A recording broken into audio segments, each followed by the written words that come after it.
Oke, Masya Allah, Ustaz. Aku ada pertanyaan, mungkin ini menjadi pertanyaan setiap orang di tengah pandemi ini. Karena apalagi yang sedang berumah tangga, baru berumah tangga atau sudah lama berumah tangga, semua pasti akan mempertanyakan ini. Sebagai seorang suami istri atau sebagai sebuah keluarga, keadaan yang kayak gini kan mempengaruhi berbagai macam faktor ya, faktor ekonomi salah satunya gitu. Nah, sedangkan kita pemerintah menganjurkan kita di rumah aja supaya memutus rantai COVID-19 ini.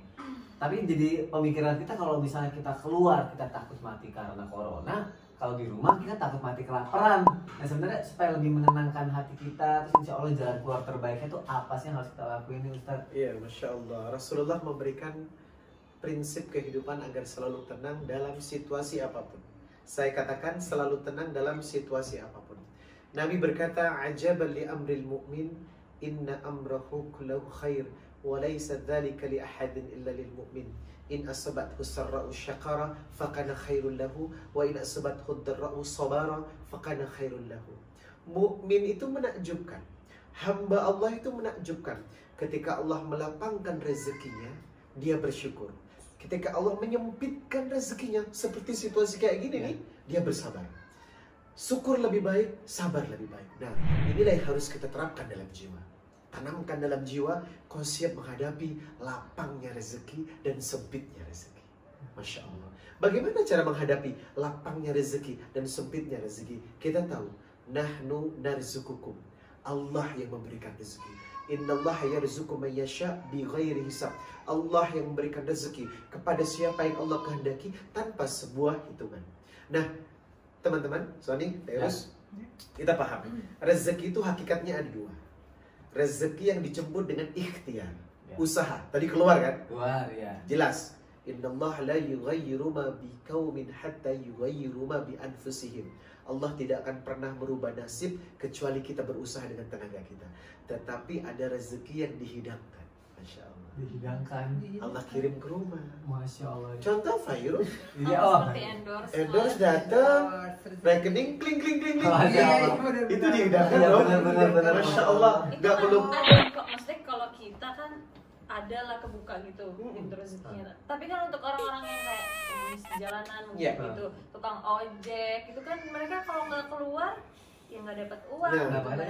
Kita harus, situasi seperti ini kita harus cari rezeki yang dihidangkan Allah. Kita buka surat Ali Imran ayat 37. Kullama dakhala 'alaiha Zakaria al-mihrab. Ketika Zakaria masuk ke mihrabnya Maryam, Zakaria kaget. Wajada 'indaha rizqa, melihat hidangan yang melimpah. Padahal kamarnya Maryam ini dikunci oleh beliau. Tidak ada yang masuk satu orang pun ke kamarnya Maryam. Jadi wanita suci ini dikunci sama Zakaria, tapi kaget sampai dia bertanya, "Ya Maryam, qala ya Maryam, anna laki hadha?" Dari mana hidangan, minuman dan buah-buahan ini? Qalat, Maryam menjawab, "Huwa min indillah." Ini turun langsung dari langit dari Allah. Masya Allah. Ditutup dengan kalimat, Innallaha yarzuqu man yasha' bighairi hisab. Allah memberikan rezeki kepada siapa yang Allah kehendaki. Orang itu khusus di hadapan Allah, dan orang itu diberikan rezeki tanpa sebuah perhitungan. Masya Allah. Masya Allah. Bagaimana cara agar kita bisa mengundang rezeki? Nah itu dia, itu dia. Surat At-Talaq ayat 2 dan 3. Wa may yattaqillah yaj'al lahu makhraja wa yarzuqhu min haitsu la yahtasib. Siapa yang taat kepada Allah, Allah berikan jalan keluar dalam hidupnya dan rezeki dari arah yang tidak pernah disangka-sangka. Berarti satu kuncinya, layani Allah, ihfadillah yahfadka. Anda menjaga Allah, Allah akan menjaga Anda. Masya Allah. Berarti di saat seperti ini memang karena kita tidak bisa berbuat banyak ya, ya memang sini sudah jalannya kita harus seperti ini. Yang kita lakuin adalah kita semakin dekat sama Allah aja ya, semakin dekat. Allah kirimkan rezeki. Dan untuk yang berkelebihan rezeki, kita harus saling berbagi. Itu betul. dia. Harus ingat ya bahwa rezeki yang dipunya bukan punya kita Betul. sendiri. Jadi salah satu tips saya adalah setiap saya menerima penghasilan, maka separuh dari uang penghasilan itu kita sedekahkan.